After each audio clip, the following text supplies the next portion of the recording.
back to our daily coverage explaining world events. Welcome to CNN 10. I'm Carl Azuz at the CNN Center. In the United Kingdom, the investigation is moving forward into a terrorist attack at an Ariana Grande concert Monday night. Officials believe a 22-year-old suicide bomber named Salman Abedi carried out the attack at Manchester Arena. Abedi was born in Britain. He was of Libyan descent, and investigators say he recently spent 3 weeks in Libya, returning to the UK just a few days before the attack. Libya has become a hotspot for terrorism in recent years. ISIS has gotten a foothold there, and the Libyan government hasn't been able to fully control security. Libyan officials did arrest a brother of the suspected Manchester bomber. They say the 20-year-old was planning an attack in Libya and that he might have ties to ISIS. Investigators don't know yet whether the terrorist group was directly responsible for Monday's bombing, though it said it was. The attack killed at least 22 people at the concert. Britain's government warned that another attack might happen soon, and it raised its terrorism threat level from severe to critical. Thousands of military servicemen and women have been made available to help with security. Extra police are out in force in different locations in London, and they've arrested at least 6 people as part of their investigation.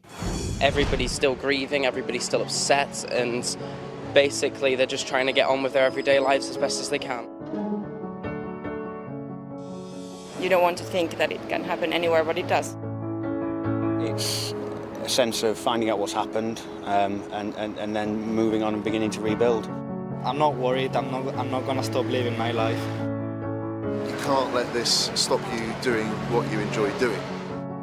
I think it's a testament to the people around here that there is this many people out. In hard times like this, we always come together and show unity. Everyone's been very, very helpful and very supportive to each other. We try to sub the free drinks, we try to sub the pizza for the people who are hungry. And even the general public left their homes to come to the city centre to help. It's a small thing, but it will make a huge difference. People need that, people need to come together and help each other. Seeing people last night, just giving out free taxi rides, and there were hotels letting people in for free. The important thing to do is to not become defeatist in a way. Manchester always is united. They're trying to separate us, but it's never going to happen. We will suffer a loss initially, but we will also come together as one. We are stronger and better when we're together, and cities in England and our country in general is very good at pulling together and becoming united in times of strife. It's a terrible thing to happen, but you just got to be strong about it and move on. It's, I think, a great reaction to it. I think that's how they should be. I have no doubt in my mind that we will always come together as people. After visits to Saudi Arabia and Israel on his first trip abroad as U.S. leader, President Donald Trump headed to Europe, visiting the Vatican, the world's smallest country, yesterday. There he met with Pope Francis, the leader of the Roman Catholic Church. A little more than a year ago, when Mr. Trump was a candidate for office, he and the Pope publicly criticized each other, and reporters say that while the mood between them appeared stiff before their private half-hour meeting yesterday, it had lightened by the end. President Trump called the meeting fantastic and said it was an honor to be with the Pope. We don't know exactly what the two leaders discussed, but summaries from both the White House and the Vatican indicated that terrorism, climate change, and peace came up. After leaving Rome, Italy, the president is scheduled to visit Belgium today. 10-second trivia. Where are the world's 5 major gyres located? Are they in the oceans, the mountains, the atmosphere, or the poles? Gyre is a massive circular current in the ocean, and scientists say there are 5 major gyres in the world. The North Pacific Gyre is our next stop. It's a giant clockwise rotating current between Asia and North America, and it's home to the Great Pacific Garbage Patch. This has been characterized as an ocean of plastic. It's the largest accumulation of garbage in the sea. People are responsible for causing it, and some are taking on the responsibility of trying to clean it up.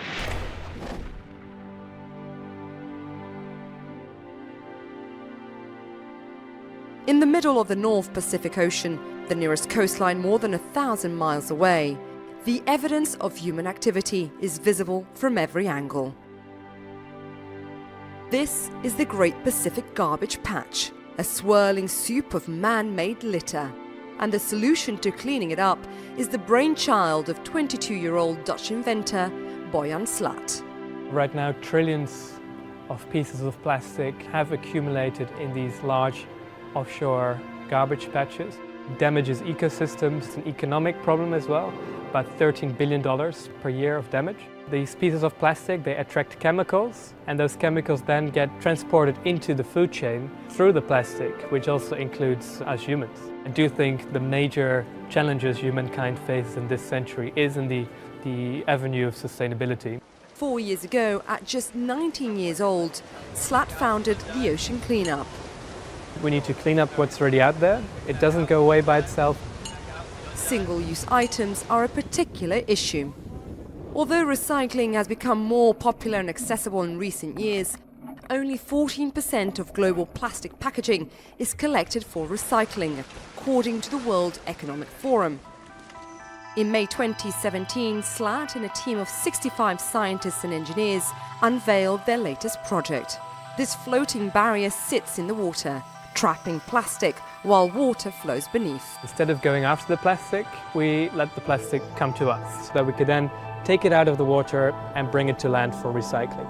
These lessons were learned after the first model spent 2 months in the North Sea back in 2016 with rather mixed results. The major innovation that we're presenting today is that instead of fixing these cleanup systems to the seabed, which is pretty hard and expensive because it's 4.5 kilometers deep, we actually let them drift. And because we want them to rotate sort of in the direction the current is coming from, they have to be smaller. Instead of having one massive structure 100 kilometers in length, we actually now have many smaller systems, so about 50 units of maybe about 1 to 2 kilometers in length. At the Dutch organisation's headquarters, oceanographer Julia Reiser leads the research into what kinds of items find their way into our seas. What we have here is a collection of different types of plastic. They are mostly fragments coming out of the breakdown of plastics, like single-use plastic, like plastic lids in bottles, as well as fishing gear that's lost or discarded at sea.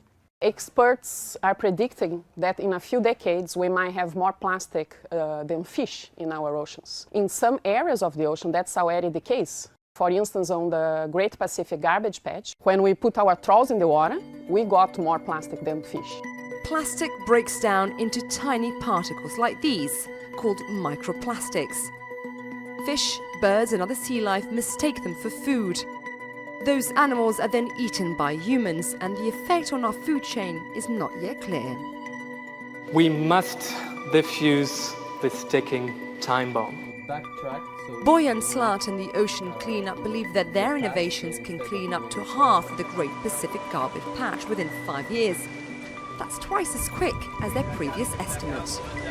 And thanks to this improvement, we will also be able to start the cleanup within 12 months instead of waiting for 2020. Bold claims from the young entrepreneur, but it is a welcome thought for the 3 billion people the WWF say rely on fish as well as seafood as their main source of protein.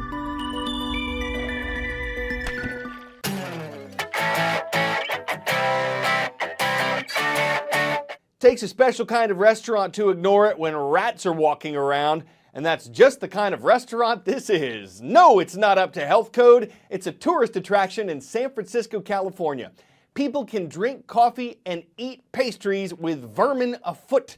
The place even charges $50 for this, and people even pay it. These are rescued rats. Yes, there's a rat rescue. The rodents are domesticated, and customers have the chance to adopt one.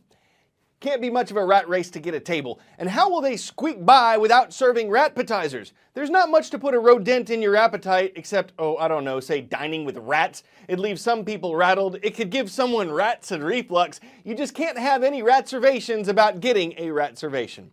That's all for CNN 10. I'm Carl Azuz.